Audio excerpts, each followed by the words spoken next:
So we're going to go ahead and get started. Good evening, everyone. I want to welcome you all to our Case Catalyst 16 webinar. What we are going to do tonight is introduce you to 3 new features in Case Catalyst 16 that customers have been raving about. I want to start off by introducing myself. For those of you that don't know me, my name is Terry Wilson.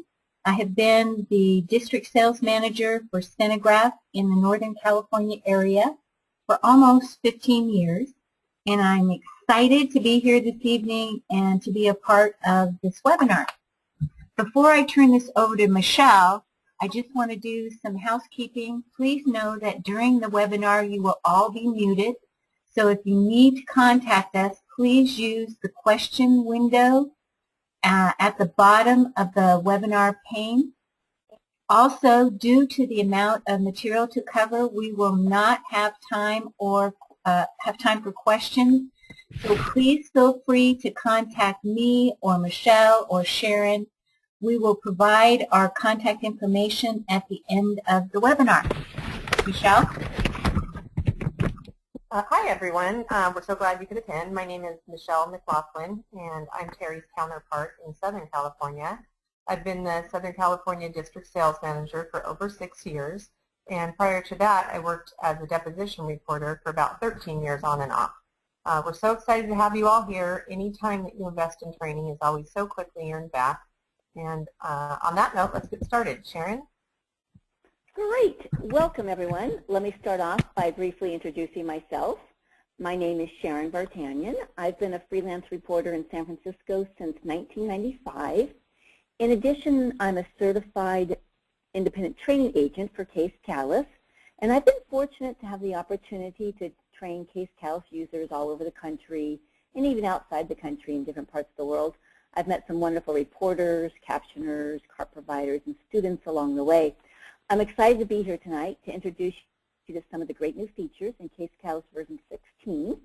For those of you who have been reporting as long as I have, and many of you even longer, you will agree with me that court reporting sure has evolved over the years. The ever-changing world of technology has reshaped the landscape of our lives in many ways, and the impact of technology on court reporting is no exception.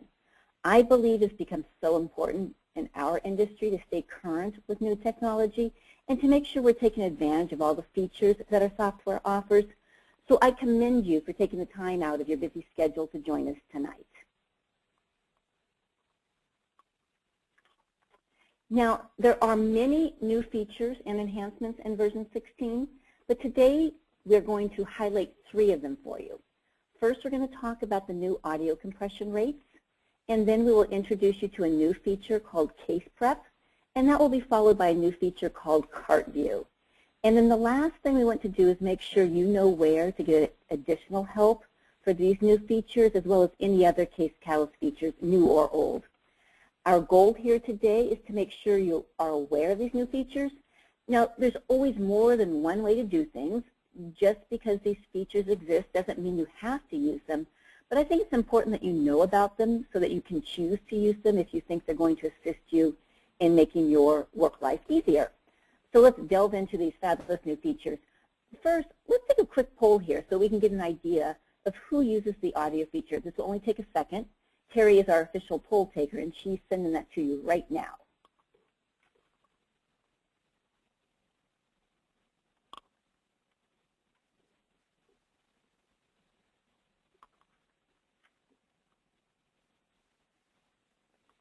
And then as soon as she closes that poll, we'll move on. Great. Well, thank goodness for audio. Well, I guess we should thank Cinegraph for audio. That sure was a game changer. In previous versions of Case Catalyst, there were 2 audio compression rates to choose from. You could choose either 6 or 14 megabytes per hour. Some customers requested more options for audio, and so Cinegraph delivered. In version 16, there are now 9 compression rates to choose from. If you are satisfied with your current recording and playback quality, you can continue to use your current settings. If you desire a sharper sound quality and possibly less background noise, you may want to adjust your settings. So what's the overall benefit of this? If you need a sharper audio, this will help reduce the amount of time you spend listening and or re-listening to audio while editing and proofreading. So let me show you in Case Catalyst how to do that. From the Manage Job screen, I'm going to go to Tools, Options, Translate. And I'll click on the Real-Time tab up here. And under the Audio section, I'm going to click on this down arrow here. This is where you can select your preferred recording setting. So the further you go down on the list here, the audio quality is much higher.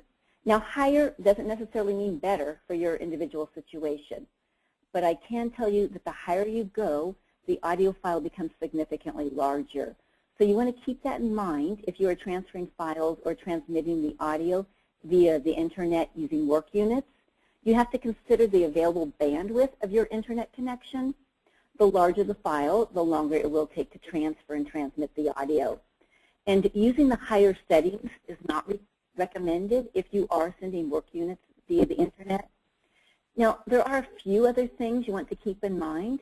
There are many factors that contribute to the quality of recording, and it's just not dependent on the setting that you choose here. It can depend on the quality of your sound card, your microphone, and their respective settings. The environment you are in can also affect your audio results. So I strongly recommend that you test the recording and playback.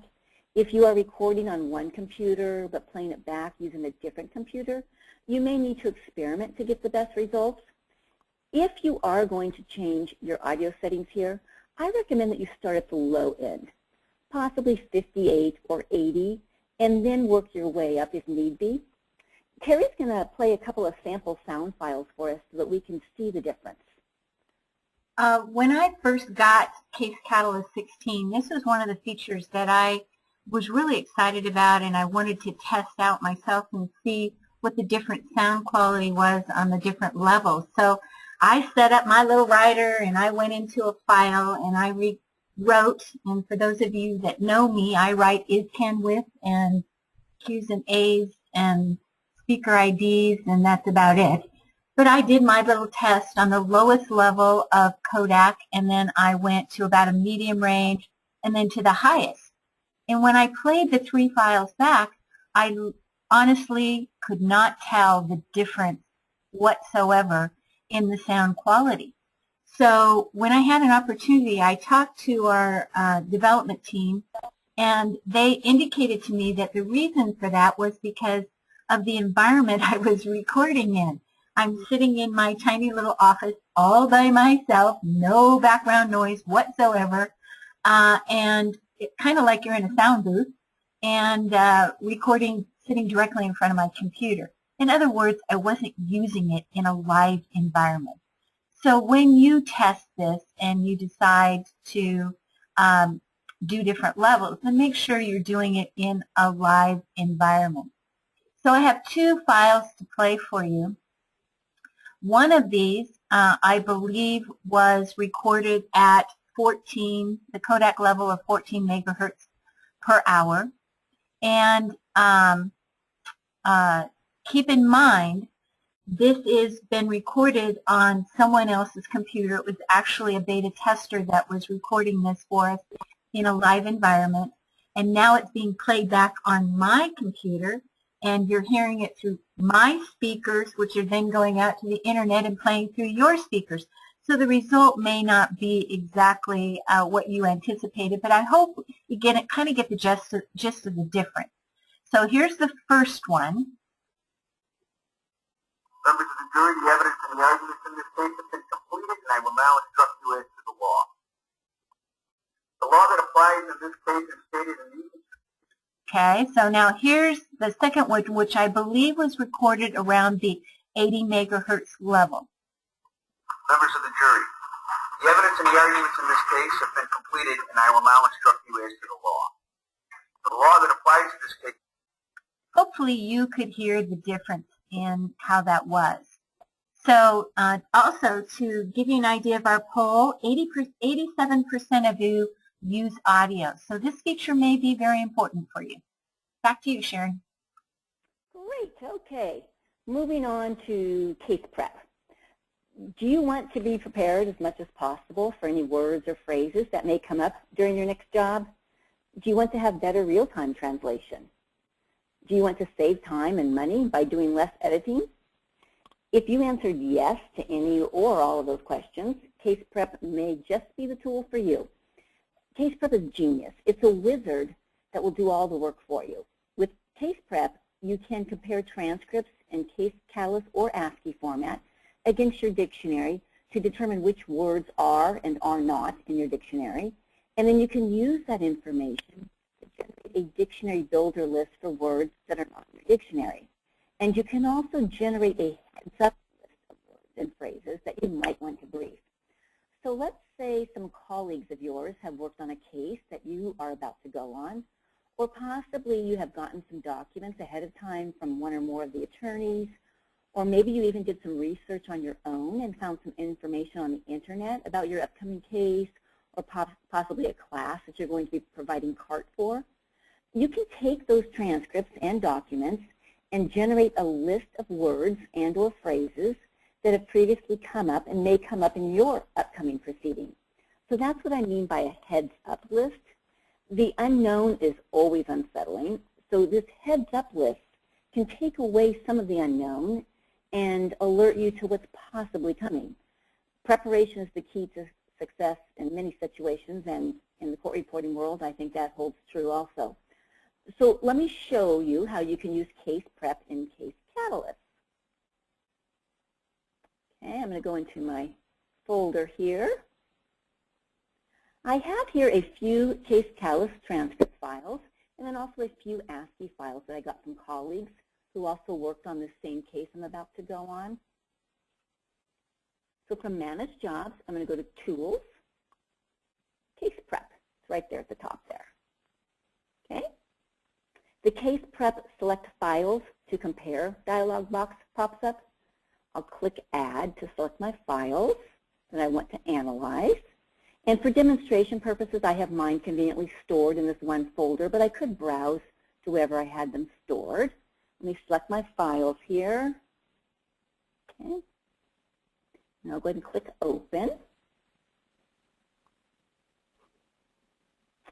Now I can review my selections here. I can add or remove files if need be. I'm going to go ahead and click Next. And this is where I make my dictionary selections. Now, my personal dictionary will automatically be selected for the comparison. If you use an update area, that will automatically be selected too. You could also select additional job or case dictionaries if you would like. For now, I'm just going to use my personal dictionary. I'll click Next. And here are the options. You can select options to customize the information you want to obtain from the case prep comparison. At List, you can select words not found in dictionaries, phrases you might want to brief, or both. I'm going to select both. At Create List, you can select either or both options. Create Dictionary Builder List for undefined words and phrases, and or Create Heads Up List for defined and undefined words and or phrases. I'll select both here. And I'm going to go ahead and select including the steno definitions in the heads-up list. At the Sort List by, you have three options here on how you would like the list sorted. You can select frequency, which is the number of times the word or phrase occurs in the job, or you can choose to have the list generated first by words and then phrases, or vice versa. I'm going to leave it here at frequency. And down here, you'll enter your preferred value for reported words or phrases that occur at least X number of times. The minimum value is 1, and there's no upward limit. I'm going to leave it at 3. I'll click Next now. The confirmation dialog box opens. You can review your selections and make any necessary changes. I'll leave it as is and click Finish. As you can see, it's analyzing the files I've selected. Okay, if you selected the Create Dictionary Builder List for undefined words and phrases, which we did here, the dialog box displays the results in the order you specified. Here we told it to sort it by frequency, so let's take a here. We have words that occurred 50 or more times, occurred 40 to 49 times, 30 to 39, etc. If you wish to adjust the cap state, all uncapped, initial capped, or all capped, of a particular word or phrase, you can select the word or phrase one at a time. I'm just going to click on canoes here, and I can click on the cap button, and I can cycle through the different cap states. Okay. You can choose to immediately start the Dictionary Builder feature, and I'm going to do that now. The Dictionary Builder feature has been around for a long time. It's not a new feature, but many people don't even know it's there. So let me demonstrate that for you. Click OK. I'll click OK. I need to write something on my writer here. So there we go. So it's going to pop up all the words that were on that list, and then I have the opportunity to put them into my case dictionary here. So I'll just put in a stroke for canoe, and then I'll hit the stroke for next word. And let's say I want check to come out capped, so I'm going to put an asterisk in there. And there we go. I'll just continue through the whole list. Let me close that for now. We'll save and close my case dictionary. Now let's take a look at the heads up list. If you selected to create a heads up list for defined and undefined words and or phrases, it's displayed in a 3 newspaper column format in a Case Catalyst text file, and we told it here to sort by frequency. So let me scroll through here for you. So you can see we have 50 or more times, 40 to 49 times, etc.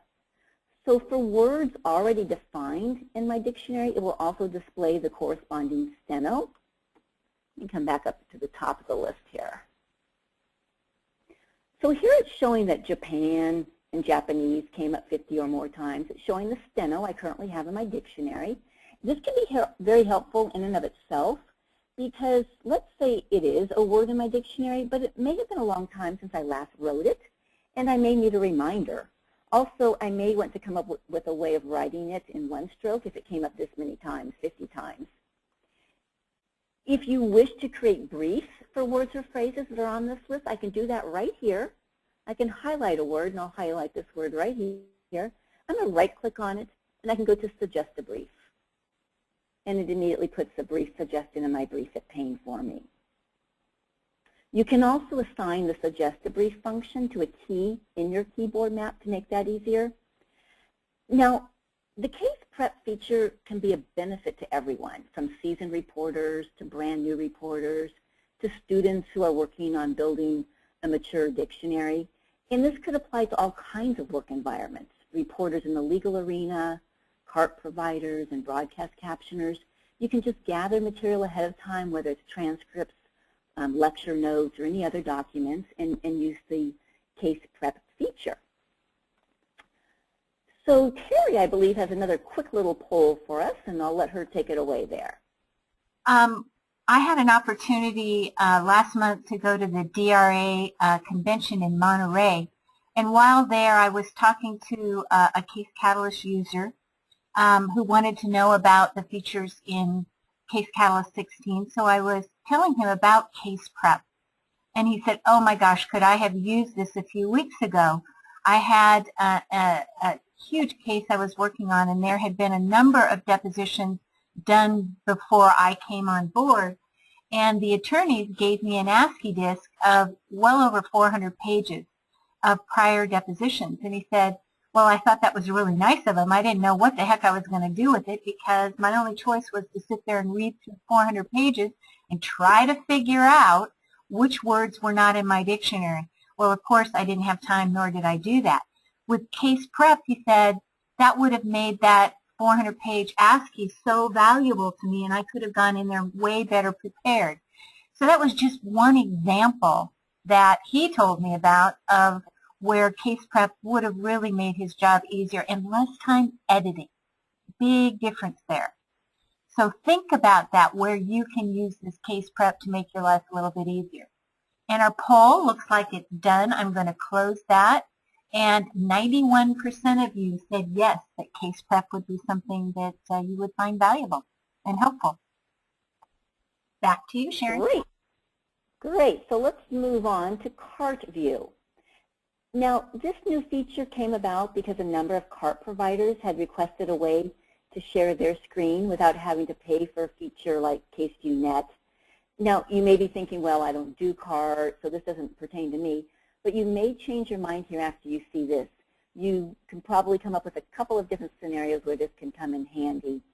The Cart View feature will give you the ability to share a dedicated portion of your screen with a consumer. So you can keep your Case Catalyst screen for your eyes only and output text only to your consumer. So that means your consumer won't see toolbars, menus, dialog panes like your vertical notes or brief it.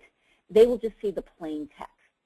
And the display the consumer is seeing can be customized according to their preferences. So let me show you how this will look in Case Catalyst. I'll start a real-time file here. I'm first going to come up here to the output, and I'm going to choose Cart View Local Display. And I'll put in a quick little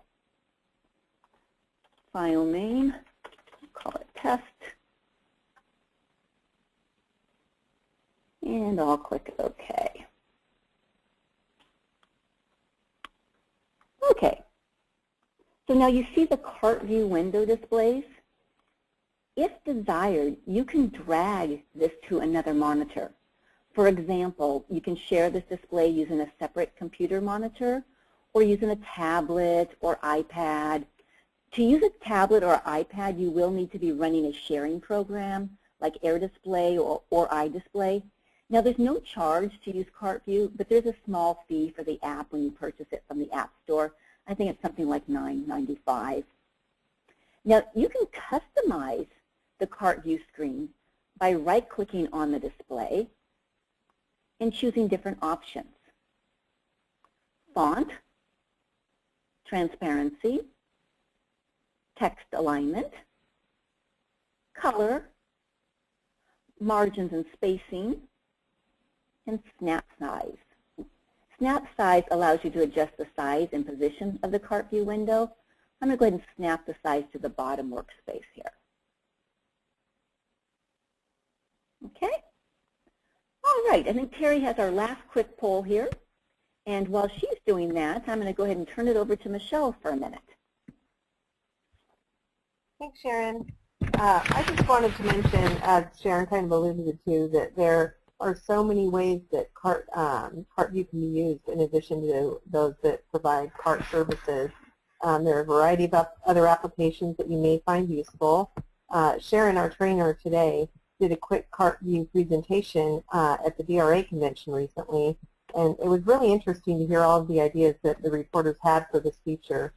You could use Cart View to provide for an interpreter's reference at a deposition, for a hard of hearing witness, or even as a real-time viewer for a judge who potentially doesn't need to scroll through or make notes.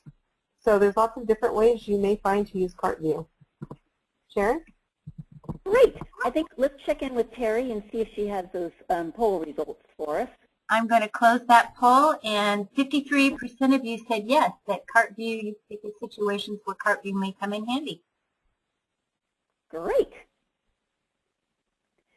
Now, this was just an introduction to these new features. We want to make sure you know where to find additional help. There's all kinds of things under the help menu in Case Catalyst. We have the manual, the release notes, among other things. Let me show you where to find those in Case Catalyst. Now, the first place I always go to is right here, Help, and then Case Catalyst Help. I'll click on the Index tab, and I'll go ahead and type in Case Prep. And let me click on it here. And there we go. So it tells me all about Case Prep. Close that. You can also go to the Case Catalyst Manual. That's right here under Help. Help, Case Catalyst Manual. Let me make that a little bit bigger so you can see it. And I'll go ahead and press Control F so I can search for something, and I'll type in Cart View. And there it is at page 417, so I can just quickly go to page 417 and read all about cart view. Close that. You can also take a look at the version 16 release notes, and those will be found under Help, View README, and then you can click on the link right here for the release notes. And I'll make that a little bit bigger for you. This will outline all the new features and enhancements in version 16. I'm going to go ahead and press Control F, and let's search for audio compression. And there we go. So I could go to page 5 and read all about the audio compression. Let me close that for now. And here at Help, let me point out one other thing. Under Help, Self-Study Guides. There's a plethora of helpful information here. When you have time, it can be a worthwhile effort to peruse all these resources.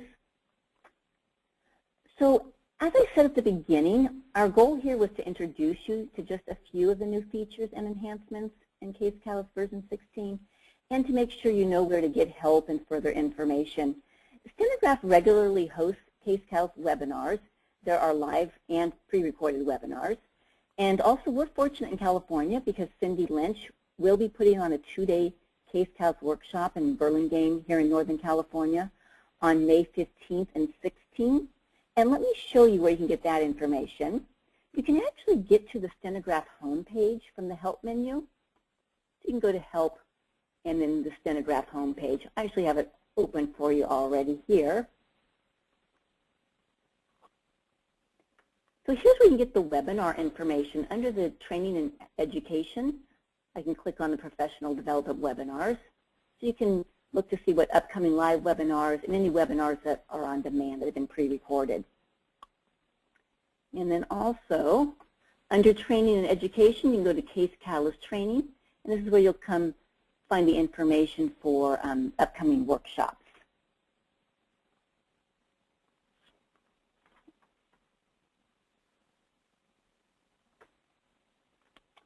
Well, I enjoyed spending this short time with you and pointing out some of the new fabulous Case Catalyst features.